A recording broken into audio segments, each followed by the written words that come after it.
Jess here. I'm at the Magnetic Hill Wharf Village in Magnetic Hill, and today I'm here to talk to you guys about some of my other pets who stay here in the pond during the summer.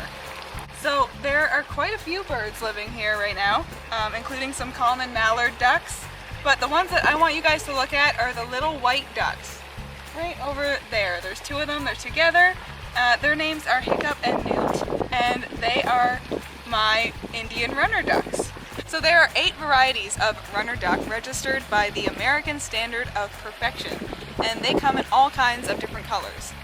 They come in more kinds of colors than any other type of domestic duck. So those guys are all white for the most part, but they can come in different browns and grays and all sorts of different fun colors.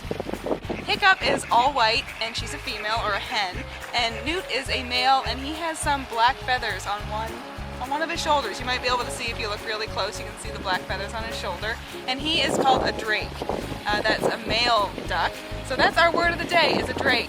Runner ducks come from the Indonesian islands where duck herding has been a way of life for hundreds of years.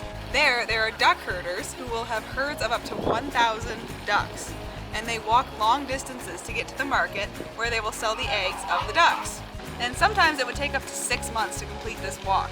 The ducks would forage happily in the rice fields as they went because they love to forage, and they spend most of their waking hours rummaging in the grass for bugs and slugs and snails and insects and basically anything they can find. They are not very picky eaters. So over here we have Newt. Hiccup kind of wandered off across the pond, but Newt's over here, and if you look at him, he doesn't quite look like your everyday duck. He just kind of did some running, which is typical of a runner duck. They actually have very long bodies and they stand upright. Because their legs are set back on their bodies, they actually run. And you might have noticed that Newt was doing that earlier. That is where their name comes from.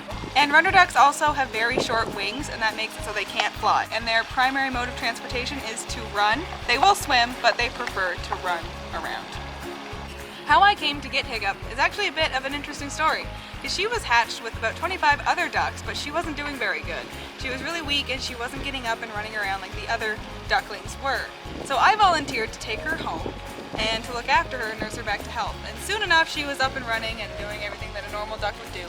She followed me around the house and she'd sleep up in my sleeve, but eventually she got too big to keep at home. So my friends who own the Wharf Village, James and Jenna, they let me bring her here, and she took up residence in the pond. Very happy duck.